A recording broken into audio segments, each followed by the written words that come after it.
waxaa ila xoog badan wallahu aclam waana sida culimada qaarkood qabaan in dahabka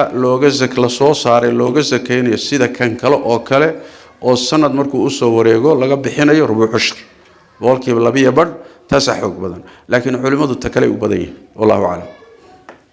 sidaas daraadeed meelihii kale ee aan soo marnay fatwadii aan ka bixiyay masalada ku saabsanay waan ka noqday dadkana gaarsiiya السلام عليكم ورحمة الله وبركاته أدبان إن سلام هيا دمانتين شيخنا وانسود وين يا أدبان وفرح سنة هنا نوع معتو وحان ربع أنو سؤال الشيخ إنا ويديو منا عنك شيكيو وحي ماشا نكيري هل تشيدون بوها واساسات الشيخ والشيخ تدك ردو ويسوا ضيارين ويسكد بيمادين وحاجرتي إنا عنو كوي معني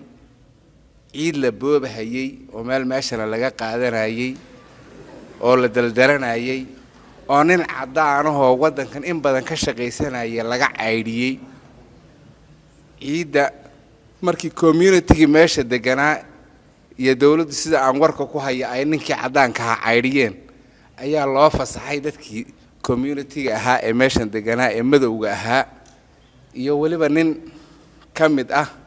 ninkii dhulka siilahaa عرضي بانو اسكدل دلناي وانو غدناي لعق بان كلا بخناي الحمد لله رغنا wax waa ka heleen dadna waa ku qasaaran dadna waa ka dhargeen caradaas marka isweydiin badan bay nagu dhalisay waxaanu ma booliba oo miyaan iska cunayna waxaan oo gaalkii raaba laga ciiday tolo miya aakhira miyaan loo qabsan marar badan waan isweydiinaynay oo Soomaalida inta badan waxa keenay wuxuu ahaa caradaas عرضي مركز اسكو دماتينا ادي ددكين قاره الهي waxa waa ka siiyay qaara qasaaray ba ku galeen alxamdulillah anu ilaahay ku wax ku siiyay baan ku jiray mar ay qolo tabliiqana soo mareen oo weydiiyeen warde dahabkan meeshan waxa baan ka yar nacfi fiican baan ku qabnaa seen wax uga bixiyaan waxay u dhahan sanadku markuu dhamaado ayaad ka bixin doontaa sakada الحمد لله عرضي الأماتي مد أدق بانو جورة شيخ أو هدي له كوسة مقولي هاي بورا ماشان عن كرة بور تمر كان كرة أيام نجح سوتش منا نجح عمر كان سوتش منه أيامه بحالا مشيمه هم يراه عن كسر قدني كوتش منا مركان تش منا هذانا مد كلا كوسي شيدنا مركان مد كوسيدنا هذانا تانجية بركلا عند سنة وان كوشبنا markaan ku shubno ayaanu hadana waxaan sameeynaa daawooyin loogu talagalay dahabka lagu soo saaraan ku daraa ugu yaraan 40 cishaan celinaa marka u dambeysaan soo qaadnaa meel meeshan la dhaho Isbaaniyaan geynaa oo meeshii shalay masaajidka aad ka fureysay meesha markaan geynaanu in yaroo dahaba soo helaa dahabkaas yareen soo helo qaabka sikada looga bixin lahaa baan rabnaa inaanu dhagax waan soo gadanaa waan shiidnaa waqti badan baan galinaa wixii oo dhan ba qarash baa naga wada gala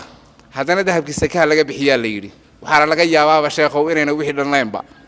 aan galinay marka qaabkii wixii aan si yar waafajin lahayn baa naga yar wareeray marka waxaan rabaa inaad halka noo jilciso taa horena inaan markii hore booli ka dharagnay inay wuxuu sax ahayd aad noo sheegto tan dambana si aanu سكده uga bixin leh noo sheegto aad maasantahay بسم الله الرحمن الرحيم ninkaas waxa ma cudurkii dhibo taabta isaadu ugu bogtay baan yaa arkay Allah ibarkeeyo horta dhulka wax laga soo saarayo iyo carrada iyo laba mid waay in cid gooniya ay milkiyo u leedahay haday cid gooniya milkiyo u leedahay looma gacan dhaafi karo hadayna cid gooniya milkiyo u lahayn oo dhulkaas dawladda hoos yimaada u yahay waagi horena nin loo ogolaaday markii dabara dawladii kala noqotay kadibna ay dadweynaha u fasaxday soo sidaa ma dhimalaha marka dadweynaha loo fasaxay dad ka mid noqotaan laana في الحقيقة نيجي هره والله فصحي مويا أنا دول كمال هاي سوما لكن إن وحكرات سدون أيا لوسي باش لوسي haddii marka dawladdu kala noqoto oo loo diiday macnaheedu wax weeyaan dhulkii dadweynuhu u furan yahay dadka u furan yahay baad ka mid tihiin marka taas waa dhanka wixii ma booli baan ka dharegnay si xalaal buu noo yahay dhanka zakada imaanaysa ama carradan ha ka soo saara ama buura jabiya ma 40 bari idinku qaadato ama waxa doontaan idinku sameeyo dahabku markuu soo baxo oo uu dahab ahaan u soo baxo saafi noqdo markaas ay saka ku waajibaysaa sakada ay ku waajibayso qaar culimadu waxay leeyihiin hadduu kharash badan galay oo qaraamaad badan galeen soo saaridiisa qaraamaadkii baa laga jaraya waxa soo hadhaa laga sakeynaya see looga sakeynayaa waxa looga sakeynayaa laba ra'yi bay culimadu leeyihiin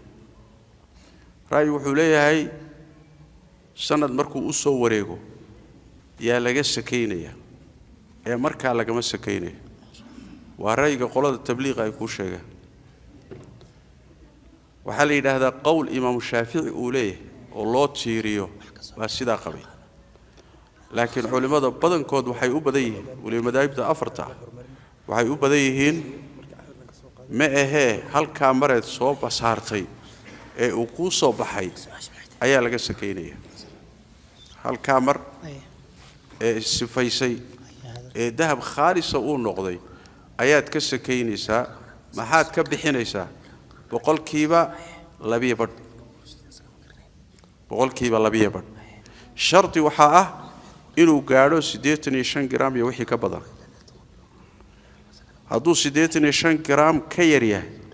saka laguma laha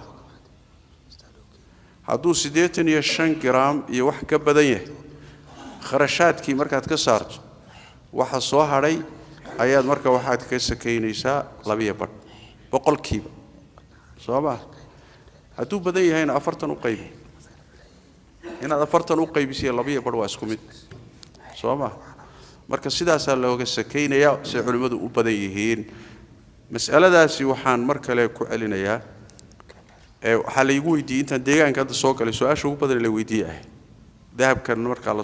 dhulka laga soo saaray sakadiisa soomaa marka waxaan intii hore soo mareynay macluumo hore oo mas'alada aan ka hayay yaa waxaan ku fatwooday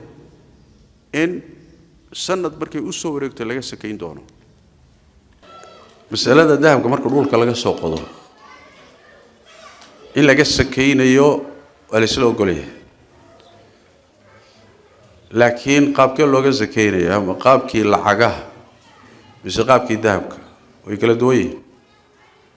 maqaab waxa looga sakeynayaa marka uu dhulka ka soo baxay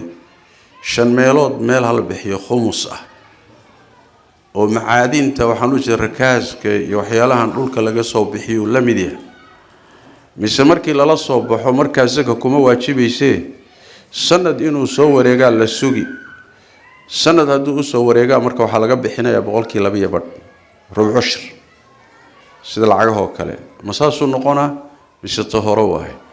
khilaaf bayna ulama sala culimadu isku khilaafsan way waxay u badan yihiin marka la soo baxay la soo saaray khumus laga bixiyo 5 meelood meel saasi u badan yihiin qaarna waxay qabaan ma ahee waxani waa dahabka kala xidho midka shilin lacagta noqday kala soo saaray waa isku xugume hal la sugo inta sanad u soo wareegayo markuu soo wareegana ha looga sakeey sida lacagaha looga sakeyn jiray ra'yiga dambe baana ila xoog badan aniga wuxuu ila xoog badan yahay qoladan dhahaysa wax soo baxay sidiisa looga sakeeyo rakaaska masaladiisa bay ku saleynayaan rakaaskuna waa isku khilaafsan macnihiisa rakaaska maxaa laga wadaa ma duug magaaleed bay dhahaan waxay gaala intay dhulka ku duugtay hadda ka hor muslimku la soo baxay taxdiisku wuxuu ku cad yahay khumus in laga bixinayo dahabku dhulka ha laga soo saaro laakiin dahabka waxa ku soo aroray nusuus cad oo zakadiisa tilmaamaysa nuquustaasina ma kala qaadin midkiisa dhulka laga soo saaray ka lacagta midka lagu labistay quruxda loo dhigtay ma kala saarin marka makana la haleeshiinaya mise kana la haleeshiinaya waxa ila xoog badan wallahu a'lam waana sida culimada qaar kood qabaan in dahabka looga la soo saaray looga zakeynayo sida kan kale oo sanad markuu u soo wareego laga bixinayo rubuc ushur boqolkiiba 2 badh taas xoog badan laakiin culimadu ta kale u badan yihiin wallahu a'lam laakiin hadda baadhis dheer oo tan iyo maanta aan sameeynahay waxa soo baxaysa fuqahadu afarta madhaboodba waxay u badan yihiin in marka la soo saaray laga zakeynayo marka la soo saaray oo saafi noqday hadduu qadarkii zakadu ku waajibaysay uu gaadho in laga sakeynayo ayay u badan yihiin dadkana sidoodaba madaahibta macmuulka ee meesha ay joogaan lagu dhaqmo ayaa masaa'isha khilaafiga ah la mariyaa sidaas daraadeed meelihii kale ee aan soo marnay fatwadii aan ka bixiyay masalada ku saabsanay waan ka noqday dadkana gaarsiiya baas mutaniya maanta oo dhan baadhay culimada ay ugu baraarujiyay khayr allah siiye kadib baadhis dheer baan sameeyay waxa soo baxday cidda qabtaay ra'yigii hore inuu yahayba ra'yi yani wax weeyaan inta badan ay khilaafsan yihiin masaa'isha noocaas oo kale ijtihaadiga ana waxa fiican in muxuu ahaayay madaahibta macmuulka ah in markaasi dadka lagu socodsiiyo marka dib ha loo celiyo mas'aladaasi fatwadii hore waxay ahayd yani wax weeyaan muxuu ahaay macluumo hore oo masalada ka haybay ahayd laakiin baadhis kadib madhabka jumhuurta ayaa ila xog badan isagana madhabka shaafiiciga mu'tamadka isaga hal qaato insha Allah ta'ala marka aad soo saartaan ka sakeey kadibna haddaad sii hayso ma sii haynaysaa waad iibinaysaan Soomaa lacagta ka soo baxday ayaa marka u baahan sanadkiiba markuu sanad u soo wareego qiyaastii zakadu ku waajibina ayna hoos uga dhacay inaad ka sakeysaan waa lacagta way aad ka hesheen wallahu a'lam